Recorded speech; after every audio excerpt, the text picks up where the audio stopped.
So let's learn some other poses. Open up so you're sideways on your yoga mat like this. Arms are going to be wide.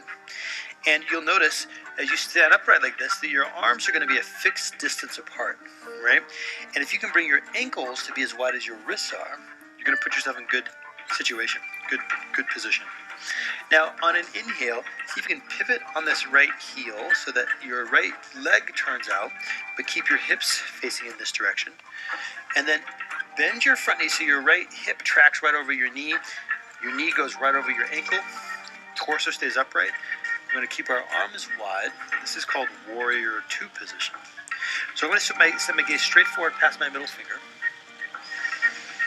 If this is a little intense, intermittently straighten that front leg a little, right? And then come back into the pose when you need to. Keep your breath moving.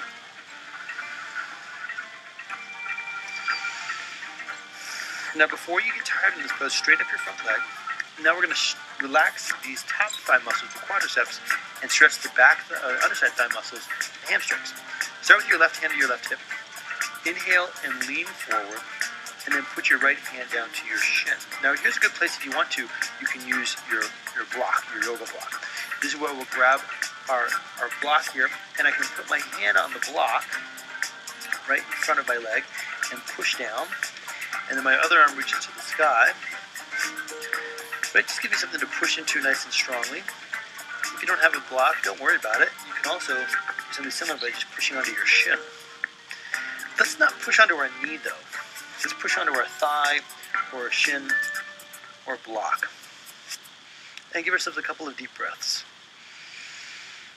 For those of us with a sensitive neck, feel free to look down.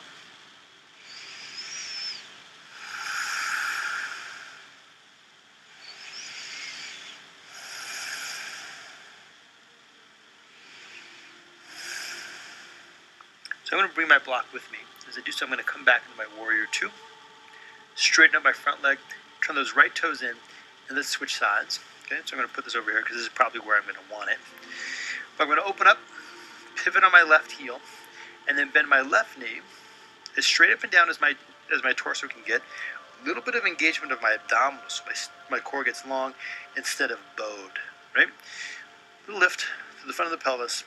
Then I'm going to look forward past my middle finger and try to relax my shoulders, even though there's some energy in this posture. Maybe 2 or 3 more breaths.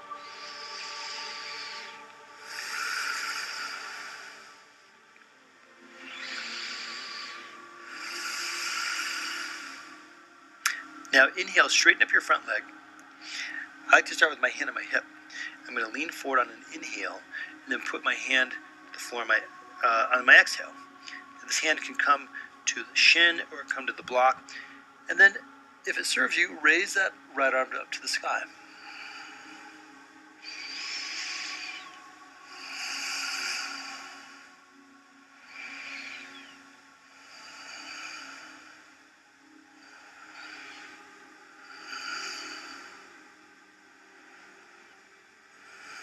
Bend that front knee, come back upright to Warrior Two position.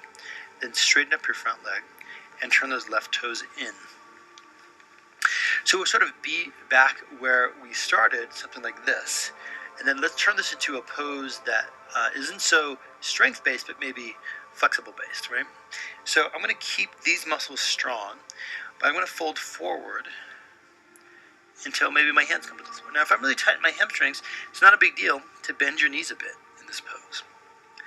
And try not to go to your most intense pose. I like to talk about like a level 7 stretch, where I can feel a stretch, but I could go deeper if I wanted to.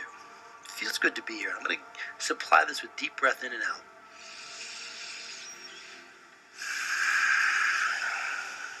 I'm going to try to relax my head and the shoulders, and head and shoulders in this pose.